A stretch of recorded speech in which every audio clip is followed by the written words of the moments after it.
what else are you going to do to fix this problem with inflation? All right, thank you. Well, let's start with this. Prices have gone up, and families and individuals are dealing with the realities of that bread costs more, that gas costs more. And we have to understand what that means. That's about the cost of living going up. That's about having to stress and stretch limited resources. That's about a source of stress for families that is not only economic, but is on a daily level, something that is a heavy weight to carry. So it is something that we take very seriously, very seriously. And we know from the history of this issue in the United States that when you see these prices go up, it has a direct impact on the quality of life for all people in our country. So it's a big issue, and we take it seriously. And it is a priority, therefore. Say to me, Kamala, talk to us about women's issues. And I'd say, you know what? I am so glad you want to talk about the economy. Vice president for 3.5 years. Yeah. The steps that you're talking about now, why haven't you done them already? Well, first of all, we had to recover as an economy, and we have done that. I'm very proud of the work that we have done that has brought inflation down to less than 3%. Hey, welcome back. It's your man Wise, and today I got a story to share with you guys, man. Today I want to talk a little bit about Florida Governor Ron DeSantis ripping Kamala Harris a new one over her so-called economic policies. But first, these policies, or lack thereof, is either a complete disaster waiting to happen or just a poor imitation of Trump's successful strategies. Either way, it's bad news for America. It's exactly the opposite of what this country needs. More inflation, more free handouts, a complete economic disaster waiting to happen, as if we need the economy to get worse. She's a huge fan of taxing unrealized gains, which is basically a formula for a stock market crash. And let's be honest, the next Great Depression. Imagine being a small business owner or a farmer and having to pay taxes on money you haven't even earned yet. That's an economic catastrophe in the making. And it doesn't stop there, folks. Kamala has also flirted with ideas like abolishing air travel in favor of trains and establishing single-payer health care, ideas straight out of Bernie Sanders' playbook. Now, I don't know about you, but I think the idea of getting rid of air travel is downright bizarre.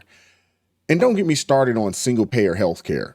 We all know that's just a fancy way of saying the government will take control of our healthcare system. And anytime the government is in control of anything, it's a sugar, honey, iced tea show. Shout out to my brother Van. Leading to a long wait time, subpar care, and massive taxes. It's just flat out ridiculous, man. You know, massive taxes to fund everything. But the scariest part is Kamala Harris has zero private sector experience. Zip. Nada. She and her running mate, Tim Walz, have spent their entire careers in government, and it shows. Tim Walz did do 24 years in the National Guard. But outside of that, actually, you know what? He was a teacher for a quick second. But what we do know is that teachers typically aren't the smartest people in the country. But we definitely don't need these type of people running the economy. We definitely don't need that. You know what I'm saying? We definitely don't.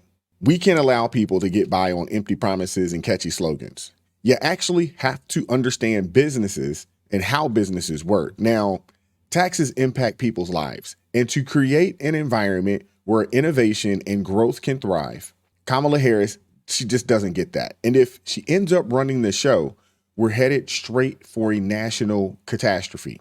And don't just take my word for it. Look at the economic mess that she and Joe Biden have created already. Inflation is through the roof. And what's Kamala's solution? Price controls? That's right. She wants to cap prices on things like groceries and rent, which, spoiler alert, it never works. Price controls only lead to shortages and lower quality, and they always fail. It's like she's trying to run the U.S. economy into the ground. And let's talk about her plans for housing. Kamala wants to build 3 million more housing units to deal with the shortage. But here's the kicker. Building more houses isn't the problem. The problem is the red tape and regulations that make it nearly impossible to get anything built in states like California. In Texas, a housing development can get greenlit in weeks, but in California, it takes years, sometimes decades, if it even happens at all. Instead of addressing that, Kamala wants to throw $25,000 subsidies at first-time homebuyers, which will drive up housing prices even more. But that's not all. Kamala is also pushing for doubling child tax credits and giving out $6,000 for firstborn kids.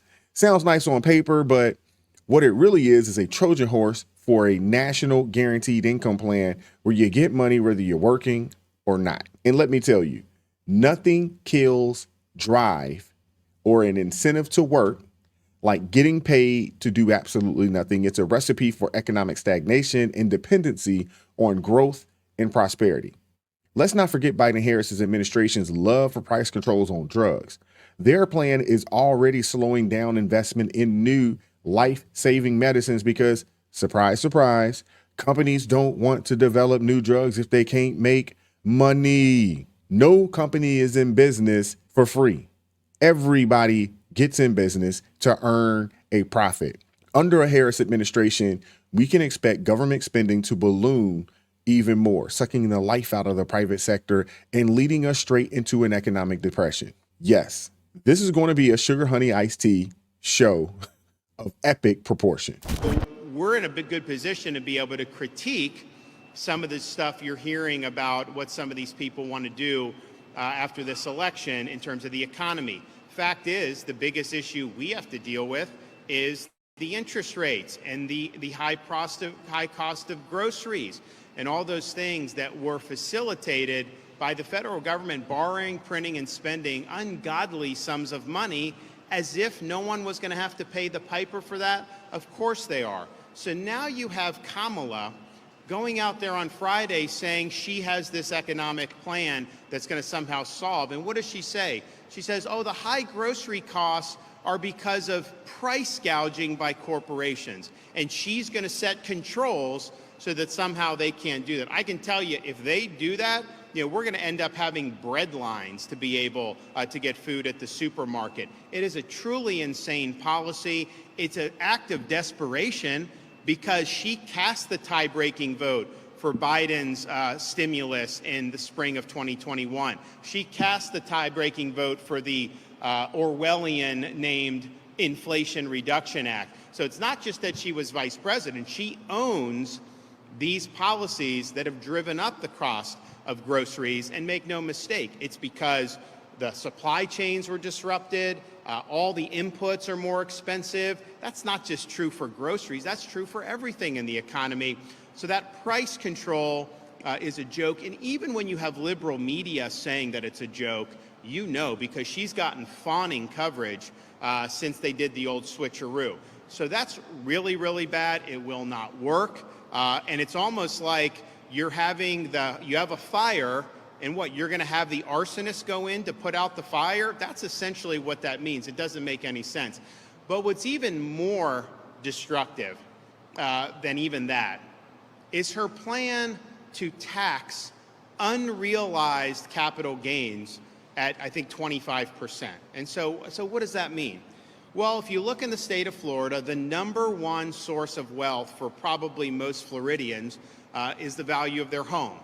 And when I became governor, homes were worth a certain amount. They're worth a lot more now than they were 5.5 years ago. So you have families who maybe they've lived in a place for 30 years. They've seen their home value go from $350,000 to maybe $500,000 or $600,000, and sometimes even double, depending on where you are in the state. So that is a really significant source of wealth. Particularly some of the elderly have sold homes and downsized, and they're able to get a nice windfall for themselves. Well, if you have Kamala's plan of taxing unrealized capital gains, when your home value goes up, you would be responsible on an annual basis for cutting the government a check for 25% of that increased value. Can you imagine if you had to do that?